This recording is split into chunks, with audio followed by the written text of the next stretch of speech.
The message arrived on a Tuesday morning, which made the whole thing somewhat funny in retrospect.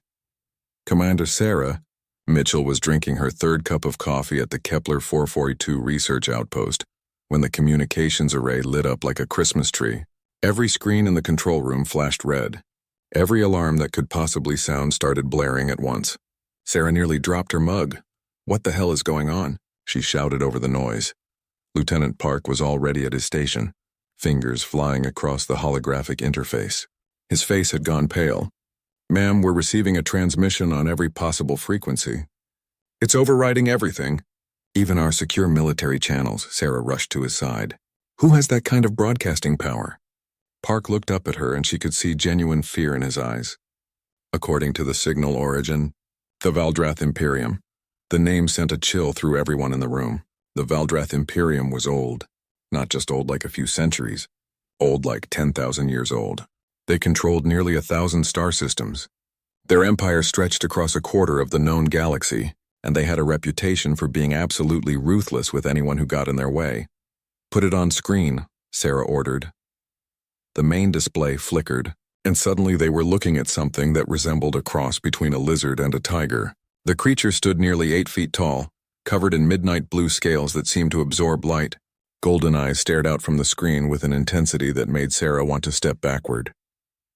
The being wore elaborate armor that looked more ceremonial than practical, covered in symbols and decorations that probably represented thousands of years of military tradition. "I am High Strategos Krell Nath, Supreme War Coordinator of the Valdrath Imperium," the creature said. Its voice was deep and resonant, translated automatically by the universal language protocols. "This message is directed to the primitive species that calls itself humanity." Sarah felt her jaw tighten. "Primitive. Right." Krellnath continued, apparently enjoying his moment. "Your species has expanded into territories that fall within the buffer zones of the Imperium. This is unacceptable. You have violated ancient boundaries that have stood for millennia. Your ignorance is not an excuse." The screen changed, showing images of the Valdrath military. Ships. Thousands and thousands of ships. Each one looked massive, bristling with weapons. Then came images of planets. Dead planets. Lifeless rocks that had once been inhabited worlds, now nothing but glass and ash. "The Valdrath Imperium has maintained galactic order for 10,000 years, Krellnath said. "We have brought peace and stability to 847 star systems. 23 species have challenged our authority. 23 species no longer exist." Sarah felt Park tense beside her. She put a hand on his shoulder, steady and calm. The display shifted again, showing a map of human-controlled space. 12 systems were highlighted in red. "You will withdraw from these systems within 72 hours. You will submit to Imperium oversight and governance. You will pay reparations for your territorial violations. The amount will be calculated based on your species' total economic output for the next 50 years. 50 years? Someone muttered behind Sarah. "That's insane." Krellnath's golden eyes seemed to stare directly through the screen. "If you refuse these generous terms, the Imperium will have no choice but to eliminate your species entirely. We have done this before. We will not hesitate to do it again. You have no concept of the power we wield. Your primitive weapons cannot stand against forces that have conquered galaxies. This is not a negotiation. This is a statement of fact." The transmission ended as suddenly as it had begun. For a long moment, nobody in the control room spoke. Then Park let out a long breath. "Ma'am, should I forward this to Terran Command?" "Already done," Sarah said, checking her own terminal. "It went out on every channel. Everyone from Earth to the outer colonies received it." She paused. "And it looks like Command is already responding." The response from Admiral Rebecca Zhao came through less than an hour later. Sarah gathered her staff to watch it together. Admiral Zhao appeared on screen, sitting casually in her command chair aboard the flagship Indomitable. She was a woman in her mid-50s with short gray hair and the kind of face that had seen too much combat to be impressed by threats. She wore a simple uniform without any of the elaborate decorations the Valdrath seemed to favor. She looked directly into the camera and said, "Message received and acknowledged. We'll see you in 72 hours, that was it. No elaborate speech. No counter-threats. Just a simple confirmation that humanity had heard the Valdrath and would be ready. Sarah found herself smiling despite the situation. That was so perfectly human. No drama, no wasted words. just a promise to show up. Within minutes, the response started spreading across human space, and that's when things got interesting. The memes started appearing almost immediately. Someone had already edited Krelnath's face onto an angry cat. Another showed the Valdrath fleet with the caption, "Mom said it's my turn with the galaxy." A particularly creative person had made a video comparing the Imperium's dramatic entrance to a toddler's tantrum. Sarah's personal favorite was simple: a picture of Admiral Zhao's unimpressed face next to Krelnath's threatening glare, captioned, "Tell me you've never fought humans without telling me you've never fought humans." The civilian networks were exploding with commentary. News anchors tried to maintain serious expressions while discussing the threat, but you could see the disbelief in their eyes. Talk shows devoted entire segments to breaking down exactly how badly the Valdrath had miscalculated. "They think we're primitives," one military analyst said on the evening news. "They probably looked at our colony ships and research stations and assumed we're still in the early space age. They have no idea what our actual military looks like." Another expert, a retired general, was even more blunt. "The Valdrath have been fighting species that barely have fusion drives. We have gravitational field manipulation. We have AI-assisted targeting systems. We have weapons that move at significant fractions of light speed. This isn't going to be the fight they think it is." On military channels, the mood was different but equally confident. Veterans of the Proxima Wars were sharing old stories. The Proxima Wars had been brutal. Humans fighting humans with weapons designed to kill other humans. Bioweapons, nuclear weapons, AI-controlled drone swarms, kinetic bombardment. Every nasty trick that intelligent beings could devise, humans had tried on each other. "We spent 200 years perfecting the art of killing ourselves," one old sergeant said in a message that got shared 1,000,000 times. "These lizards have been beating up on species that don't even have railguns. They're in for a very bad day." Sarah watched all of this from her station in Kepler 442 and felt something she hadn't expected. Not fear, not anxiety. Just a calm certainty that humanity knew exactly what it was doing. The Terran Third Fleet didn't rush to defensive positions. They didn't panic. They didn't even seem particularly concerned. Admiral Zhao's ships maintained their standard patrol patterns. Supply runs continued as scheduled. Training exercises went on as planned. It was the most insulting possible response to the Valdrath ultimatum. Humanity had heard their threat and essentially shrugged. 72 hours suddenly seemed like a very long time to wait. High Strategos Krelnath stood in the command center of the Eternal Dominion and tried to understand what he was seeing. Or rather, what he was not seeing. The humans had not moved. "Explain this to me again," he said to his intelligence officer, a younger Valdrath named Soren Dax. "We issued our ultimatum 48 hours ago. Their deadline expires in 24 hours. And their fleet has done what exactly?" Soren Dax pulled up the tactical display, showing the positions of all known human ships in the disputed territory. "Nothing, Strategos. The Terran Third Fleet remains in standard patrol formation. They have not recalled additional forces. They have not fortified their positions. They appear to be waiting." Krelnath's tail lashed in confusion. "Have they responded at all?" "Only the initial acknowledgement from their Admiral Zhao. Since then, silence. Their civilian networks show significant activity, but no military movements that our sensors can detect." One of Krelnath's advisors, an old warrior named Thexular, spoke up. "Perhaps they are paralyzed with fear. We have seen this before. Some species simply freeze when confronted with overwhelming force." Another advisor nodded enthusiastically. Yes. The Korath did the same thing.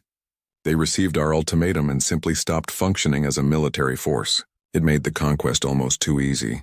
Krelnath considered this. It made sense. Humanity was young. Their oldest colonies were barely 200 years old. They had encountered other species but had never faced a true galactic power. The shock of learning they were not alone, that there were forces vastly stronger than themselves, must have been devastating. "Very well," Krelnath said. "We will assemble the punishment fleet. 5,000 vessels should be more than sufficient." Thexular looked surprised. 5,000? "Strategos, we have never needed more than 1,000 ships to conquer a species. 5,000 seems excessive." "It is meant to send a message," Krelnath replied. "Not just to the humans, but to the entire galaxy. Let everyone see what happens to those who defy the Imperium. We will not simply defeat them. We will erase them so thoroughly that no species will dare challenge us for another 1,000 years. The orders went out immediately. 5,000 warships from across the Imperium began converging on the rally point. Each ship was massive by human standards, some stretching over 2 kilometers in length. They were armed with plasma lances that could melt continents. They had shields that could withstand direct nuclear strikes. They carried tens of thousands of Valdrath warriors, the elite fighter caste that had never lost a boarding action. The fleet assembled over the course of 20 hours, forming into traditional Valdrath battle formation. The Phalanx, it was called, a formation that had been used for 7,000 years and had never been broken. Ships arranged in overlapping layers, shields creating a nearly impenetrable wall of energy. It was beautiful in its way, a testament to thousands of years of military tradition. Krelnath felt pride swelling in his chest as he looked at the assembled force. This was the might of the Imperium. This was the power that had brought order to the galaxy. Meanwhile, aboard the Indomitable, Admiral Rebecca Zhao was having a very different kind of meeting. The holoconference room showed the faces of 89 ship captains, each commanding one of the vessels in the Terran Third Fleet. The atmosphere was casual in a way that would have shocked the Valdrath. Captain Chen of the destroyer Persistence was eating a sandwich. Commander Jackson of the cruiser Defiant was drinking coffee from a mug that said, "I'm not arguing. I'm just explaining why I'm right." Several captains were clearly multitasking, reviewing data on secondary screens while listening to the briefing. "All right, people, listen up," Zhao said, pulling up a tactical display. "Our friends from the Valdrath are bringing 5,000 ships. That's about a 56-to-1 numerical advantage." "Sounds fair," someone muttered, and there was scattered laughter. Zhao allowed herself a small smile. "Terran intelligence has been busy. We've cracked their shield frequencies. We know their weapon systems. We understand their tactical doctrine. And the picture that emerges is interesting." She expanded the display, showing detailed scans of Valdrath technology. They're using directed energy weapons almost exclusively. Plasma lances, particle beams, stuff like that. Very powerful against unshielded targets or against other energy-based defenses. Their shields are optimized for this type of warfare. Captain Chen finished his sandwich and wiped his hands. "Let me guess. They've never fought anyone with kinetic weapons." "Worse than that," Zhao replied. "According to the intelligence reports, the most advanced species they've conquered in the last 3,000 years had early fusion drives and basic missile technology. Everything else was even more primitive. They've been beating up on civilizations that are barely space-capable." Commander Torres of the battleship Valiant spoke up. "So they have no experience with relativistic kinetic weapons, no experience with AI-assisted targeting, no experience with quantum encrypted communications that they can't intercept." "Exactly," Zhao confirmed. "Their entire military doctrine is based on fighting opponents who are technologically inferior.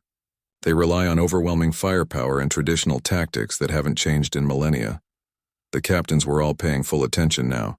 This wasn't going to be a desperate last stand. This was going to be a lesson in why you don't pick fights with species that have spent centuries perfecting warfare against themselves. "What about their numbers advantage?" someone asked. "Even with superior technology, 56-to-1 is pretty steep." Zhao pulled up another display, this one showing firing solutions and kill ratios. "Our railgun slugs travel at 0.4 light speed. That's 40% of light speed, people. At that velocity, a 10-kilogram slug hits with the energy of a small nuclear weapon.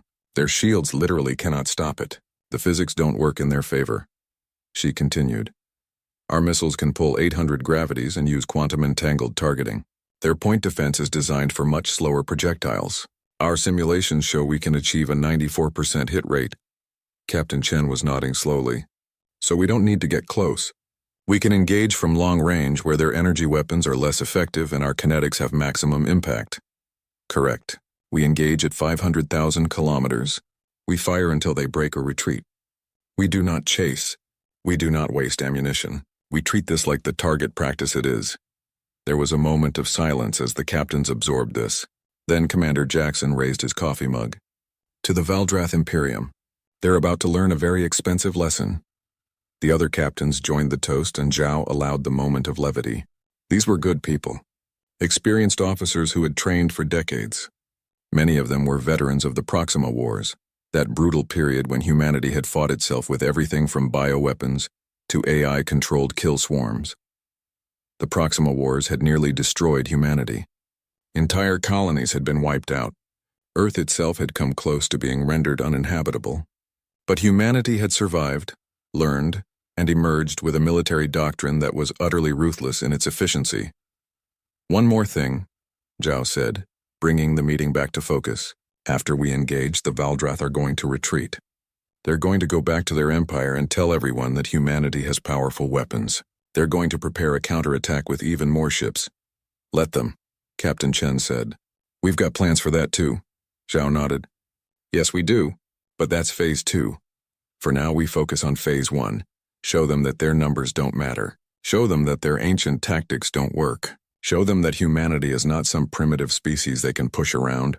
She looked at each captain in turn. "We didn't ask for this war, but we're going to finish it." Questions? There were none.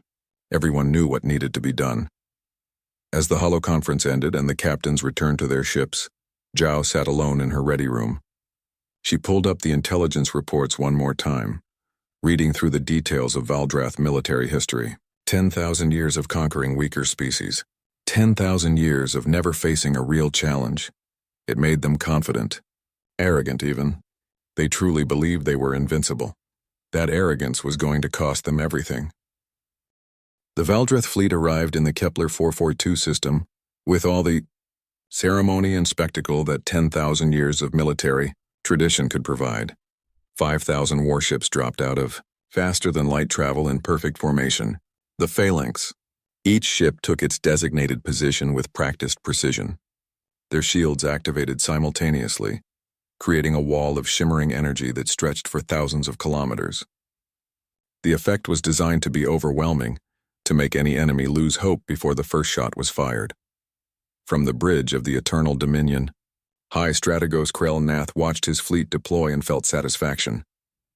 This was the might of the Imperium. This was inevitable victory. "Scan for human vessels," he ordered. The sensor officer worked his console for a moment, then looked up with confusion. "Strategos, I am detecting 89 human ships. They are holding position at their previous coordinates. They have not moved." Krell-Nath felt a flicker of irritation. "They are still there? In the same position?" "Yes, Strategos.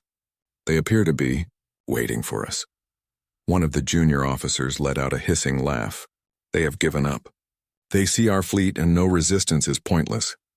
But Thexelar, the old advisor, was frowning at his own display. "Something is wrong. Their power signatures are unusual. Our sensors cannot properly classify their defensive systems." "It does not matter," Krell-Nath said. "Open a channel. Let me speak to this Admiral Zhao." The communication went through immediately. The main screen showed a simple human bridge, nothing like the elaborate command center of the Eternal Dominion. Admiral Zhao sat in a plain chair wearing a plain uniform. She looked almost bored. "This is your final opportunity to surrender," Krell-Nath said. "You face 5,000 warships of the Valdrath Imperium. Your 89 vessels cannot possibly stand against us. Withdraw now, and your species will be allowed to exist as subjects of the Imperium. Refuse, and we will destroy every human colony, every human ship, every human world. Your species will be erased from history." Admiral Zhao listened to the translation, then leaned forward slightly. "Negative. Come and take it." The channel closed. For a moment, Krell-Nath just stared at the blank screen. Then his shock turned to rage. "Destroy them. All ships advance and engage." The Valdrath fleet moved forward in their traditional formation, shields overlapping, creating a wall of force that had broken armies for thousands of years. They crossed into engagement range at 800,000 kilometers. "Fire plasma lances," Krell-Nath ordered. Hundreds of plasma beams lanced out from the Valdrath ships, each one carrying enough energy to melt through meters of solid armor. They struck the human fleet in a coordinated barrage that should have vaporized the first line of ships immediately. The beams hit something and dispersed. The energy just scattered, spreading out and dissipating harmlessly into space. "What?" Krell-Nath stared at the display in disbelief. "What are we hitting?" The sensor officer was frantically checking his readings. "I do not know, Strategos. There appears to be some kind of field around their ships, but it is not reading as a standard shield. Our plasma is being disrupted before it can reach the hulls." Thexelar's scales had gone pale. "Gravitational shearing. They are manipulating gravity fields to disperse our energy weapons. I have only read about such technology in theoretical papers, It should not be possible. The Valdrath fleet continued its advance, now at 600,000 kilometers. Officers were shouting updates, trying to understand what was happening. The humans still had not moved. They just sat there waiting. Then at 500,000 kilometers, the humans fired back. At first, nothing seemed to happen. There was no visible beam, no missile trail, nothing. Then Valdrath ships on the leading edge of the formation simply exploded. Not damaged, not disabled. They just came apart, huge warships disintegrating in bursts of metal and atmosphere. "Report," Krelnath roared. "Kinetic impacts," the sensor officer said, his voice shaking. "They are firing solid projectiles at extreme velocity. Our sensors barely detected them. Strategos, those projectiles are moving at 0.4 light speed." More ships exploded, then more. The human fleet was firing with methodical precision, each shot striking a different target. Every shot was a kill. "Shields at maximum. Return fire," Krelnath ordered. But the Valdrath shields, designed to stop energy weapons and slower missiles, did nothing against solid metal moving at relativistic speeds. The slugs punched through like the shields were not even there. Each impact released energy equivalent to a nuclear detonation. Ships that had survived centuries of combat were torn apart in seconds. Then the missiles arrived. They appeared on sensors moving at impossible speeds, pulling accelerations that should have torn them apart. The Valdrath point defense systems opened fire, trying to intercept them. Some missiles were destroyed. Most were not. The missiles weaved through defensive fire like they could predict where the shots would be, because they could. AI-assisted targeting, quantum processors calculating trajectories millions of times per second. Technology that the Valdrath had never encountered. Fusion warheads detonated throughout the Valdrath formation. Ships disappeared in balls of nuclear fire. Others were caught in overlapping blast zones, their shields overwhelmed by multiple simultaneous detonations. Krelnath watched his fleet die. 200 ships gone. 500. 1,000. The numbers climbed with terrifying speed. His tactical display was a sea of red icons, each one representing a destroyed vessel. All ships, evasive maneuvers. Break formation. But breaking formation just made it easier. The human targeting systems tracked each ship individually, adjusting fire patterns to maximize efficiency. The Valdrath fleet scattered, trying desperately to escape the killing zone. It did not matter. The railgun slugs traveled faster than any ship could maneuver. The missiles hunted their targets relentlessly. Aboard the Indomitable, Admiral Zhao watched the engagement with professional detachment. Her tactical officer called out updates in a calm, steady voice. Target Alpha 3 destroyed. Target Alpha 4 destroyed. Magazine at 87%. All systems nominal. Maintain firing pattern, Zhao ordered. Prioritize command vessels and heavy cruisers. Captain Chen's voice came through on the tactical net. Persistence reporting 300 confirmed kills. Their formation is completely broken. They are in full retreat. Zhao checked the chronometer. 14 minutes since the Valdrath fleet had opened fire. In those 14 minutes, 3,000 Valdrath warships had been destroyed. The survivors were fleeing in every direction, jumping to faster-than-light speeds as quickly as their drives could charge. "Cease fire," Zhao ordered. "Do not pursue. Let them run." The human fleet stopped shooting. 89 ships still in their original positions, not a single one damaged. Around them floated the debris of 3,000 Valdrath vessels. Aboard the Eternal Dominion, Krelnath sat in his command chair and tried to process what had happened. His fleet was gone. 5,000 ships reduced to less than 1,300 in minutes. The humans had barely moved. They had just sat there and executed his forces with clinical precision. "Retreat," he said, his voice hollow. "All ships retreat to the rally point." As his ship prepared to jump away, he looked at the tactical display one more time. The human fleet was still there, still waiting. They had not even bothered to chase him. It was the most insulting thing he had ever experienced. The humans could have pursued. They could have destroyed his remaining ships. But they chose not to. They had made their point. The Eternal Dominion jumped away, leaving behind the wreckage of Valdrath Pride. Back in human space, the news spread like wildfire. Every network carried the footage, shot from long-range probes and observation posts. The galaxy watched as the mighty Valdrath Imperium, undefeated for 10,000 years, was broken in 14 minutes by a force they outnumbered 56-1. In bars across human colonies, people raised their glasses in celebration. Veterans laughed and slapped each other on the back. Children watched the footage with wide eyes, not fully understanding but knowing their parents were happy. And on military channels, the message was clear. Humanity had arrived. The galaxy had a new power to respect or fear. The emergency session of the Valdrath Imperial Council was unlike anything in the Imperium's history. For the first time in 4,000 years, they were discussing a military defeat. The Grand Chamber on Thesseron Prime was built to inspire awe. Massive columns reached toward a ceiling hundreds of meters high. Holographic displays showed maps of the entire Empire, 847 star systems glowing with the light of Valdrath control. But today, those displays seemed to mock them. Emperor Thracikel sat on his throne, ancient and terrible in his ceremonial armor. Around him, the council members argued in voices that echoed through the chamber. "We must strike back immediately," one general insisted. "Every day we wait, we appear weaker. Strike back with what?" Another council member shot back. "We sent 5,000 ships.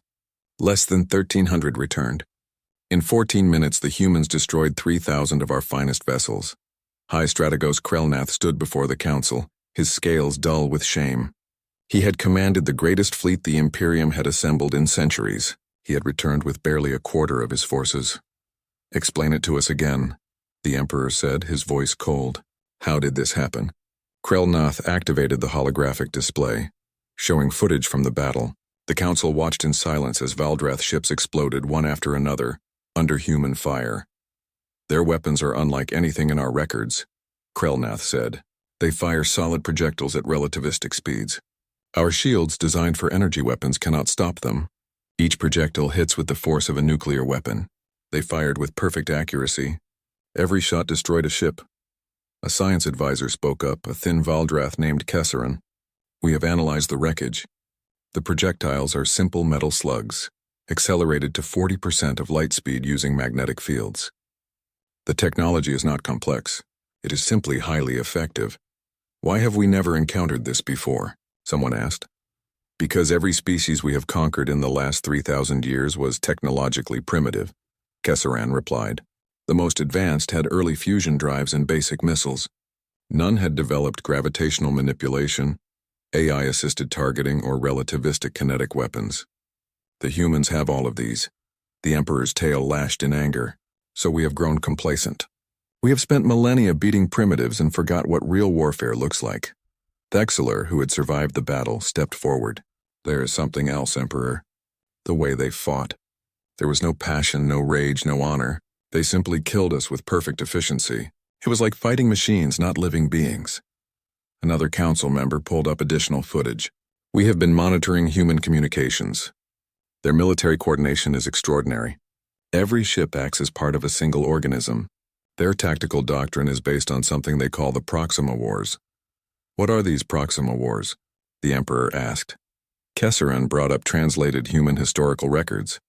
200 years ago, humanity nearly destroyed itself.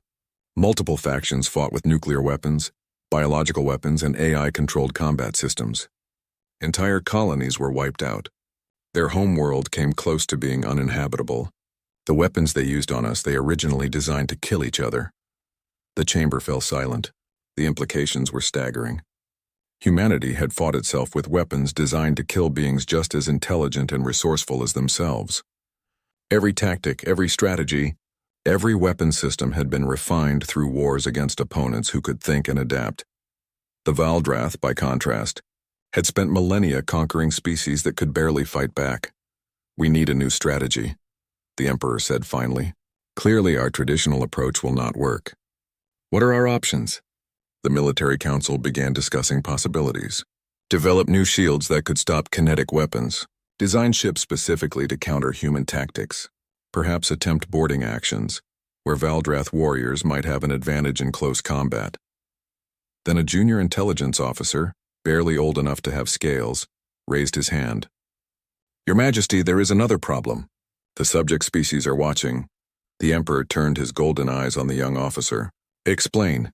The officer activated a new display showing communication intercepts from across the Empire. "The battle footage has spread throughout our territory.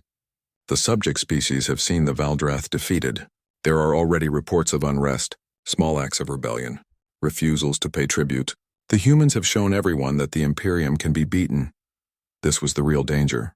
The Valdrath controlled their empire through fear and the perception of invincibility. If that perception shattered, 800 star systems might rise in rebellion. The empire could collapse from within. Then we have no choice, the Emperor said. We must commit everything. Assemble the Grand Armada, 300,000 ships. We will drown the humans in numbers. Even their superior weapons cannot stand against that. The council erupted in discussion. 300,000 ships was 1/3 of the entire Valdrath military. It would leave other regions vulnerable. It would take months to assemble. But what other option was there? It will be done, Krelnath said, though his voice lacked confidence. Meanwhile, on Luna, the capital of the Terran Federation, a very different discussion was taking place. The Federation Council chamber was modest compared to the Valdrath throne room. Simple chairs arranged in a circle, holographic displays showing data rather than symbols of power. The people here wore business attire, not ceremonial armor. Secretary General Okafor stood at the center reviewing the latest intelligence reports. The Valdrath are assembling a massive fleet. Our estimates suggest 300,000 vessels. They are pulling ships from across their entire empire. Admiral Zhao attended via holographic projection from the Indomitable. 300,000. That is a significant force. Can we stop them? One council member asked. Zhao considered the question carefully.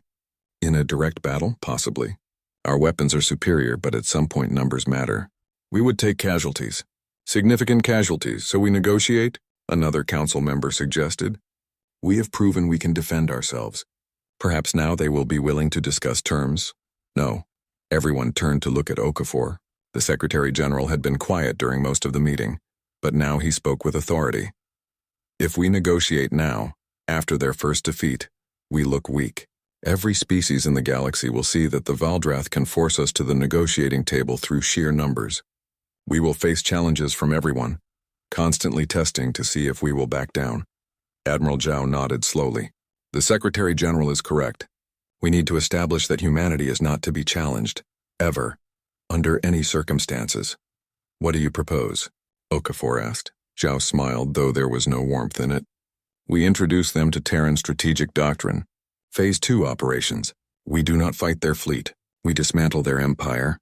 She pulled up a tactical map of Valdrath space. They are pulling ships from across their territory to assemble this Grand Armada. That means their infrastructure is vulnerable. Shipyards, supply depots, communication relays, fuel stations, all defended by minimal forces. You want to attack their infrastructure? A council member said. While they are gathering to attack us? Exactly. We use small strike groups, fast ships with cloaking capability. They hit targets, destroy critical infrastructure, and disappear before reinforcements arrive. We do not try to hold territory. We just break things. Another council member was frowning. That seems ruthless. It is ruthless, Zhao agreed. It is also effective. The Valdrath expect us to defend our territory and fight their fleet. We will not give them that battle. Instead, we will show them that declaring war on humanity means watching your empire burn. The council debated for hours. Some argued for a more diplomatic approach. Others worried about the moral implications of targeting infrastructure. But in the end, the vote was nearly unanimous. Humanity had not wanted this war. But if the Valdrath insisted on fighting, they would learn exactly how humans fought. Okafor sent the final message to Admiral Zhao. You have authorization for Phase 2 operations. Show them what it means to challenge Earth. Zhao saluted through the hologram. Yes, sir. It is time we taught the galaxy a lesson. We do not fight for glory. We do not fight for honor. We fight to win.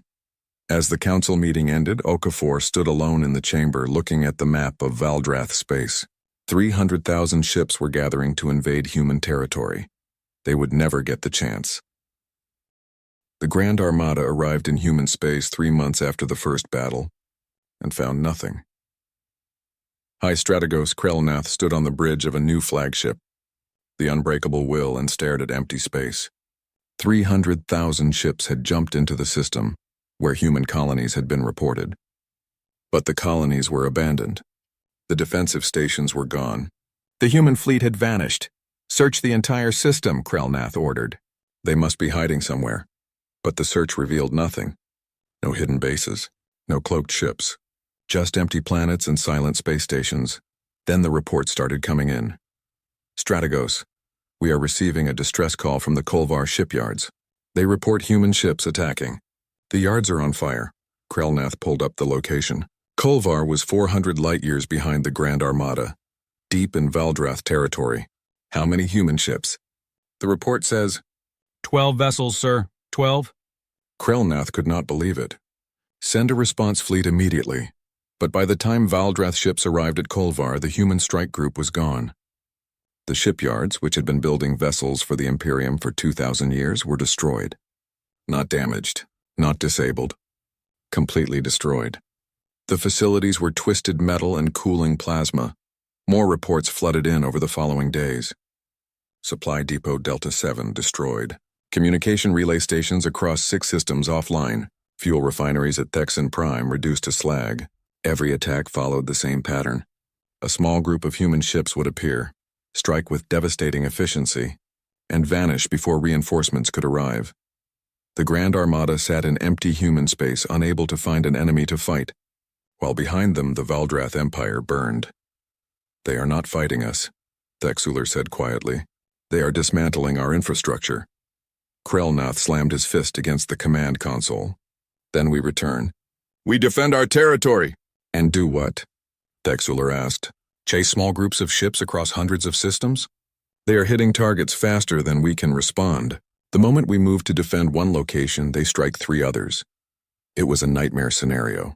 The Grand Armada was designed for massive fleet battles, for overwhelming force applied to a single location.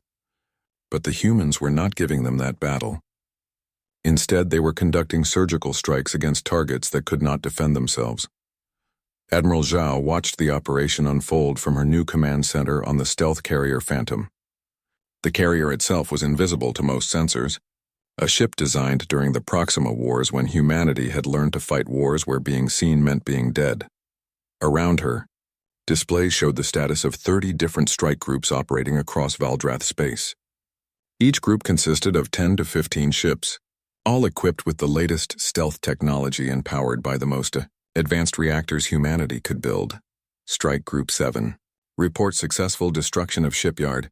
Facilities at Morath, her tactical officer reported. 0 casualties. Strike Group 12 is moving on the fuel depot at Xerxes Prime. Estimated time to target 6 hours.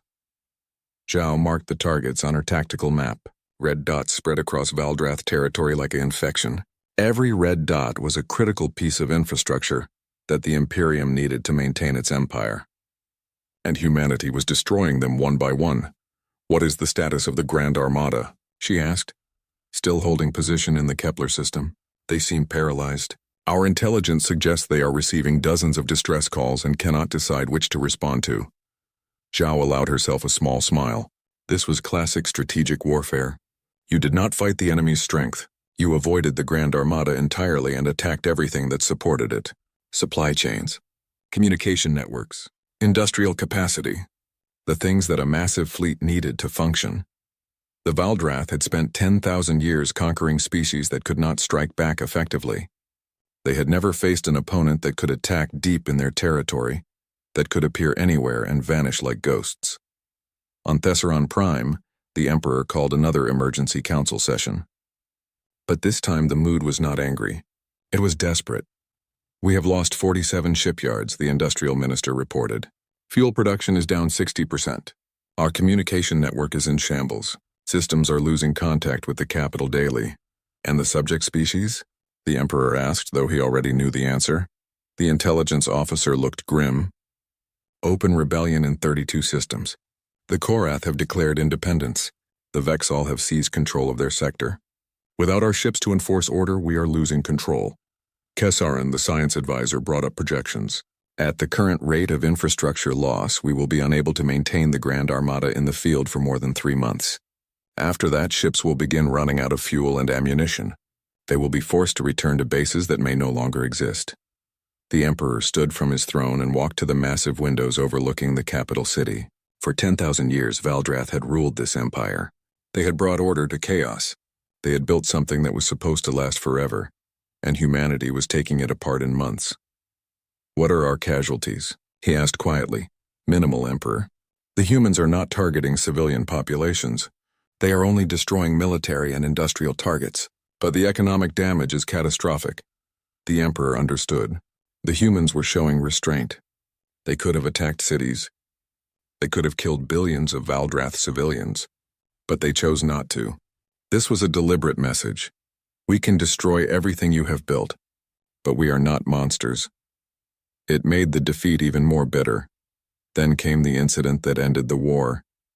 The stealth frigate Shadow of Terra, one of humanity's most advanced ships, penetrated the Thessaron system defenses. It was a vessel designed for exactly this kind of mission, equipped with technology that made it almost invisible, and piloted by some of the best officers in the Terran fleet. Commander Lisa Park sat in the captain's chair, watching the approach to Thessaron Prime. Target lock confirmed. Kinetic impactor ready. Range to target? She asked. 200,000 kilometers. We are within the minimum defense perimeter, but their sensors have not detected us. Park took a breath. This was the mission. This was the message that needed to be sent. Fire! The kinetic impactor launched from the Shadow of Terra's main railgun. It was a simple weapon. A 10-ton tungsten rod accelerated to a significant fraction of light speed. But when it struck, it would hit with the force of a dinosaur-killing asteroid. The target was not Thessaron Prime itself. It was the Emperor's Palace moon, a small satellite that orbited the capital world and served as a symbol of Valdrath power. The impactor struck the moon, dead center. The energy released was beyond imagination. The entire moon cracked, massive fissures spreading across its surface. Pieces of the satellite began to break away, spinning off into space. The destruction was visible from the surface of Thessaron Prime, a sight that billions of Valdrath witnessed. Commander Park opened a communication channel, broadcasting on all Valdrath frequencies. This is the Terran fleet. We could have hit your throne world. This is mercy. End this war. The Shadow of Terra vanished into stealth mode and was gone before the Valdrath could even begin to respond. Emperor Thracical watched his palace moon die from the windows of his throne room. Pieces of the shattered satellite glowed as they burned through the atmosphere of Thessaron Prime. His advisors stood silent behind him. They were inside our defenses, he said quietly. They could have struck anything. The capital. This palace. They chose not to. It is a message, Emperor, Thexular said. They are showing us that nowhere is safe, that they can reach anything they wish to reach, but they are also showing restraint. The Emperor turned from the window. For the first time in his long life, he looked old, tired. Prepare a delegation. We will sue for peace. The treaty was signed aboard the Indomitable 6 weeks later. The Valdrath Empire ceded all disputed systems. They recognized Terran sovereignty. They agreed to mutual non-aggression and opened diplomatic relations. In exchange, humanity would cease its campaign of infrastructure destruction and provide limited assistance in helping the Valdrath repair their economy. High Strategos, Krelnath stood across from Admiral Zhao as the treaty was finalized. His scales were dull, his posture defeated, but he had to know. How? He asked. How did a species so young become so lethal? Zhao looked at him with something that might have been pity. We spent 200 years fighting ourselves. The Proxima Wars nearly destroyed us. We used nuclear weapons, bioweapons, AI-controlled kill swarms. We fought with everything we had because we were fighting other humans. Beings just as intelligent as us, just as resourceful. Every weapon we have, every tactic we use was designed to kill opponents who could think and adapt and learn. She paused, letting that sink in. You spent 10,000 years conquering primitives, species that could barely reach their own moons. You never faced a real challenge. You never had to innovate. You never had to learn what real warfare looks like. Krelnath was silent for a long moment. Then you never stood a chance. That is what you are saying. From the moment you issued that ultimatum, this outcome was inevitable. You just did not know it yet. Thank you for watching and comment for next part.